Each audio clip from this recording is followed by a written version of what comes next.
ನಮಸ್ಕಾರ. ನನ್ನ ಹೆಸರು ಚೇತನ್. ನಾನು 3ನೇ ತರಗತಿಯಲ್ಲಿ ಓದುತ್ತಿದ್ದೇನೆ. ನಾನು ಈಗ ನಮ್ಮ ಜಿಲ್ಲೆಯ ಬಗ್ಗೆ ಮಾತನಾಡಲು ಬಯಸುತ್ತೇನೆ. ನಮ್ಮ ಜಿಲ್ಲೆ ಚಿತ್ರದುರ್ಗ. ನಮ್ಮ ಜಿಲ್ಲಾ ಕೇಂದ್ರ ಚಿತ್ರದುರ್ಗ ನಗರ.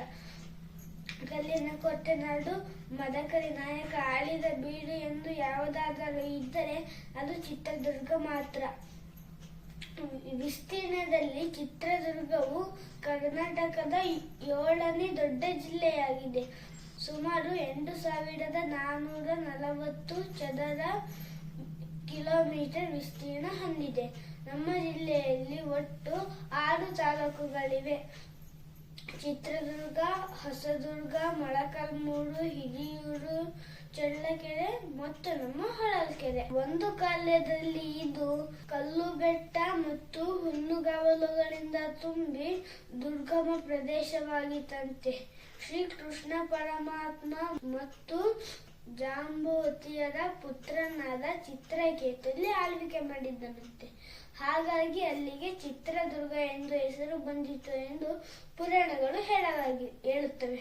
ಈ ಹಿಂದೆ ಚಿತ್ರದುರ್ಗವನ್ನು ಚಿತ್ರಕಲ್ಲುದುರ್ಗ, ಚಿನ್ಮೂಲಾದ್ರಿ, ಚಿಂತಲಕಲ್ದುರ್ಗ ಹೀಗೆ ನಾನಾ ಹೆಸರುಗಳಿಂದ ಕರೆಯುತ್ತಿದ್ದರಂತೆ. ನಮ್ಮ ಜಿಲ್ಲೆಯು ಭೌಗೋಳಿಕವಾಗಿ ಹಾಗೂ ಐತಿಹಾಸಿಕ ಶ್ರೀಮಂತ ಪರಂಪರೆಯನ್ನು ಹೊಂದಿದೆ. ನಮ್ಮ ಜಿಲ್ಲೆಯಲ್ಲಿ ವೇದಾವತಿ ನದಿ ಹಾಗೂ ಚಿನ್ನ-ಹಗರಿ ನದಿಗಳು ಹರಿಯುತ್ತವೆ. ವೇದಾವತಿ ನದಿಗೆ ಹಿರಿಯೂರು ತಾಲೂಕಿನಲ್ಲಿ ವಾಣಿ ವಿಲಾಸ ಸಾಗರ ಅಣೆಕಟ್ಟನ್ನು ನಿರ್ಮಿಸಲಾಗಿದೆ.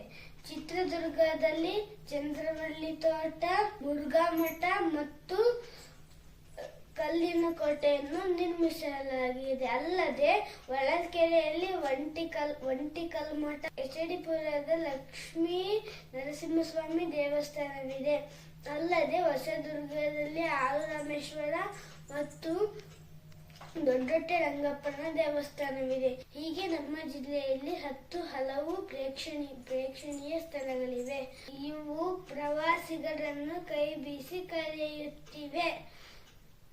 ನಮ್ಮ ಜಿಲ್ಲೆಯ ಬಗ್ಗೆ ಎಷ್ಟು ಮಾತಾಡಿದರೂ ಸಾಲದು.